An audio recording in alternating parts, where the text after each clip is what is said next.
Di episode sebelumnya, Jiang Han muncul di tengah-tengah pertarungan. Dia muncul di saat Daxia memang lagi membutuhkan bantuan. Aksi dari Jiang Han tak kalah konyolnya. Dia menggunakan menara iblis atau Demon Locking Tower sebagai sebuah alat untuk menghantam kapal terbang. Di saat itulah Daxia memerintahkan kepada seluruh prajuritnya untuk melindunginya sampai mati. Hal tak terduga pun terjadi setelahnya. Ternyata jiwa dari Jiang Yun muncul di hadapan Jiang Han. Dia meminta sesuatu pada MC kita. Sementara itu, Daxia yang ingin menghapus kontrak perbudakan dan mengganti dengan kontrak hidup dan mati mengalami sedikit hambatan. Sebuah serangan dari Bai berniat untuk menggagalkan usahanya. Akan tetapi sebelum itu terjadi, tiba-tiba muncul sosok Kaisar Naga Jiang Yun di sana dan menggagalkan serangan milik Bai. Oke, seperti biasa, jangan lupa subscribe bagi yang belum subscribe, like dan komen juga sebagai bentuk dukungan dari channel ini. Dan semoga video kali ini dapat menghibur teman-teman sekalian. Video kali ini dimulai dengan diceritakannya beberapa menit yang lalu sebelum kemunculan Jiang Yun, sang Kaisar Naga. Mungkin kita bisa saling sedikit menguntungkan, ujar Jiang Han yang bersiap melakukan sesuatu dengan darah miliknya. Lalu Jiang Han melanjutkan, jika leluhur itu adalah Jiang Yun, seharusnya aku bisa menggunakan garis darah kepunahan dan ekstraksi jiwa. Dengan ini seharusnya sangat mungkin untuk memanggil jiwa lengkap milik Jiang Yun yang terperangkap di dalam kapal ini. Dan untuk mengeluarkan kekuatan penuhnya, aku harus menggunakan sesuatu yang lain. Golden Armor, Double Soul Leech, teriak dari Jiang Han yang mengeluarkan tekniknya. Harga yang harus aku bayar adalah besarnya kekuatan jiwa milikku yang berkurang dan hanya mampu bertahan sebentar saja atau berdurasi pendek.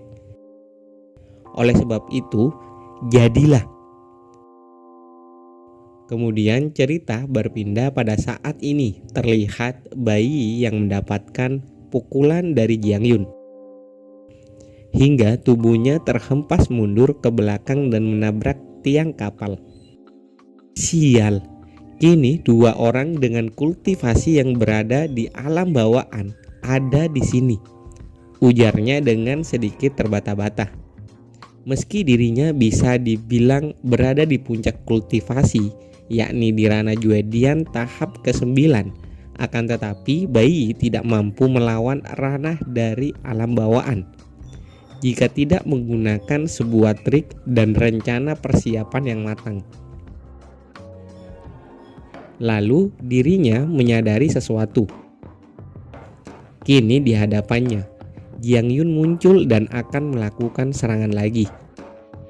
Jiang Yun menginjak tubuh Bai dengan sangat keras. Saking kerasnya tendangan milik Jiang Yun, Bai sampai terhempas menembus dek kapal dan terjatuh ke tempat ditumpukan tulang belulang yang berada di lambung kapal. Kami sudah menggunakan banyak uang untuk membangun kapal terbang ini agar bisa melawan ranah alam bawaan. Bagaimana bisa bocah itu malah memanggil Jiang Yun, sang Kaisar Naga? Ini benar-benar tidak adil. Aku tidak boleh kalah di tempat ini. Setelahnya terlihat kapal terbang yang meledak dan perlahan hancur. Akibat dari serangan itu pun, tulang belulang yang berada dalam lambung kapal kini jatuh berhamburan. Pertarungan yang sedang terjadi pun sempat berhenti ketika tulang-tulang tersebut jatuh di dekat mereka. Dan sebuah fakta tentang kapal terbang milik Kekaisaran Tianwu terungkap. Senjata terkuat Kekaisaran Tianwu adalah peti yang mengubur jutaan orang dari Kekaisaran Besar Xia saat dulu Daxia masih menjadi kaisar. Lalu dari reruntuhan kapal terbang yang telah hancur, Bai Yi berusaha merangkak keluar. Hal itu diketahui oleh Jiang Han. Dia langsung memegang kepala milik Bai Yi. "Kau sudah melakukan hal seperti itu. Apa saat ini kau tidak merasa gelisah?" Bai Yi yang babak belur menanggapinya. "Kenapa aku harus gelisah? Orang-orang dari dinasti sebelumnya membawa kekacauan dan bahaya bagi Kekaisaran Tianwu. Tapi pendahuluku dengan kebijaksanaan yang luar biasa dapat mengubah sampah menjadi sebuah harta. Kapal terbang tersebut mereka aslinya hanya seperti tikus tanah. Dan sekarang mereka adalah satu bagian dari sebuah keagungan. Selamat kepada kalian semua karena telah menghancurkan kapal itu." Gerakan teknik pembunuh terakhir aktif, ujar Bai Yi dengan wajah yang menakutkan.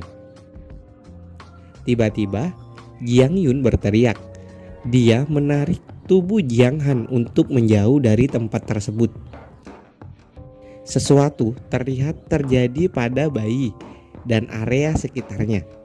Sebuah energi yang sangat besar berbentuk bola saat ini menyelimuti Bai Yi dan setengah potongan dari kapal terbang.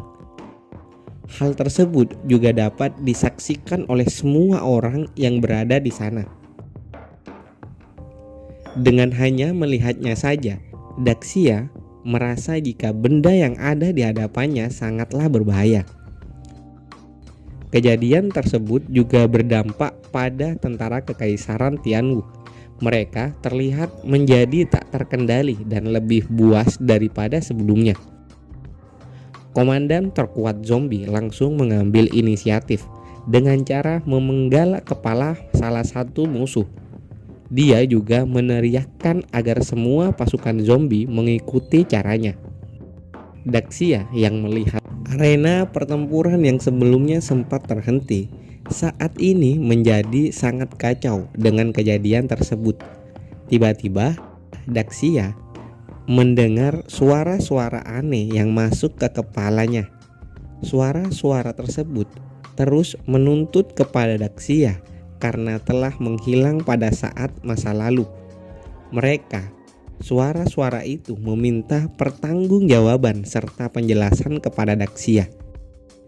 Mereka terus-menerus menyalahkan Daxia karena telah membuat mereka menjadi seperti sekarang.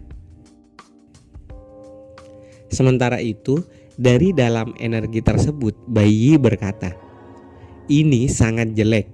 Jadi karena alasan ini, aku tidak pernah ingin menggunakan teknik tersebut." Secara perlahan dan samar-samar terlihat penampilan baru yang dilakukan oleh Bai Yi. Badannya membesar, dua bola matanya memerah, dan dari kepalanya mengeluarkan sepasang tanduk. Itu hampir menyerupai seekor iblis.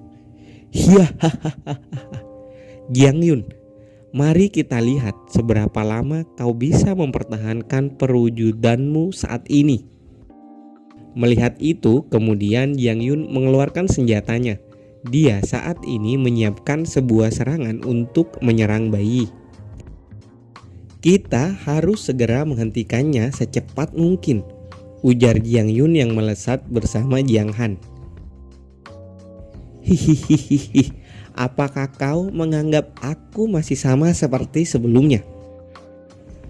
Tidak mau kalah, Bai Yi juga bersiap untuk menyerang. Dan kedua serangan mereka pun tak terhindarkan. Sementara serangan Jiang Yun dan Bai Yi sedang beradu, diam-diam dengan cepat Jiang Han sudah berada di belakang Bai Yi. Lalu Jiang Han mengeluarkan sebuah teknik miliknya, kekuatan surgawi ke-9, tebasan Yellow Spring Thunder. Jiang Han langsung mengarahkan tekniknya pada bayi. Akan tetapi Jiang Han kesal setelah mengetahui serangannya tidak berdampak apapun. Sial, tubuhnya sangat keras. Hei, dasar serangga kecil, apa yang kau lakukan di tempat itu? Apa kau ingin mencari kematianmu sendiri? Ujar dari bayi yang menyadari Jiang Han. Sebuah serangan dari bayi menghempaskan Jiang Han ke tanah. Apakah kau sudah lupa jika saat ini kau bertarung dengan alam bawaan? Ujar Jiang Han sembari tersenyum. Dan benar saja, Jiang Yun saat ini sedang bersiap untuk menyerang. Dia menggunakan senjatanya untuk mendorong mundur bayi. Namun ternyata serangan tersebut dapat ditahan dengan mudah oleh bayi. Apa kau masih berpikir dapat membunuhku hanya dengan senjata anak kecil seperti ini? Di sisi lain, Jiang Han yang terjatuh di tumpukan dari tulang belulang merasakan kekuatan yang sangat dahsyat. Gawat, ini sungguh energi yang sangat besar, ujarnya panik. Di belakangku adalah kekuatan milik negaraku. Hari ini aku akan menekan semua akar kekacauan yang ada di sini. Pertukaran untuk kemakmuran dan kedamaian ribuan tahun milik Kekaisaran Tianwu. Aku melepaskan semua kemarahan dari orang yang sedih, dihina, dan ditinggalkan, ujar bayi yang sedang menyiapkan sebuah teknik. Kini muncul Black Lotus dengan ukuran besar tepat di belakang bayi. Jiang Han merasa jika teknik yang sedang bayi persiapkan sangat berbahaya dan harus segera dihentikan. Kita harus menemukan sumber dari kekuatannya, karena kekuatannya terus-menerus bertambah. Sementara itu, di tempat lain, di istana kerajaan Tianwu terjadi keributan. Hal itu disebabkan oleh kedatangan dari Kakak Yu. Kakak Yu mencoba menerobos untuk bertemu dengan ayahnya. Meski sempat dihadang oleh prajurit yang ada di sana, namun Kakak Yu tetap bersikeras untuk masuk sampai sebuah suara menghentikannya. Ada ribut-ribut apa di sini? Tidak perlu untuk menghentikannya, ujar suara tersebut memerintah prajurit yang berada di sana. Suara itu adalah milik Kaisar Tianwu yang merupakan ayah tiri Kakak Yu. Kemudian Kaisar berkata, "Kau adalah jenderal yang akan menyelamatkan negara Tianwu dari ramalan. Aku sudah memberimu kekuatan militer. Di sini bukanlah tempat di mana kau bisa masuk seenaknya." Lalu Kakak Yu memberi hormat dan berkata, "Ayah, rencana untuk membunuh Kaisar Daxia adalah rencana yang hebat untuk kelangsungan Kekaisaran Tianwu. Maka dari itu, aku meminta izin untuk membantu rencanamu dan pergi ke puncak Gunung Luosen." Sembari melihat sebuah benda yang berada di tangan ayahnya, Kakak Yu bergumam dalam hati, "Satu-satunya jalan agar aku bisa menyelamatkan Jiang Han, dan itu adalah dengan token teleportasi." Dengan santai Kaisar membalas, "Oh, apakah benar begitu? Aku pikir kau punya rencana lain. Kau adalah anakku dan harapan dari ramalan Tianwu yang telah dikatakan oleh peramal." Kaisar memegang kepala Kakak Yu, lalu membuatnya untuk menoleh ke sisi lain. Dengan sebuah benda yang mirip sebuah layar proyektor, kaisar melanjutkan. Berada di keluarga kaisar, kau dibebankan dengan tanggung jawab yang sangat berat. Kau seharusnya tidak menjadi lembut seperti ini. Di layar tersebut memperlihatkan gambar Jiang Han. Dengan tubuh yang gemetar, kakak Yu terkejut. Jadi, apa ayah mengetahui tentangnya? Aku sudah terlalu lama memanjakanmu, tapi kau mengecewakan ayahmu. Karena kau masih belum bisa merelakannya, aku akan membantumu untuk menyingkirkan orang itu agar kau bisa fokus dengan statusmu saat ini. Jadi, kaisar saat ini berniat untuk membunuh Jiang Han.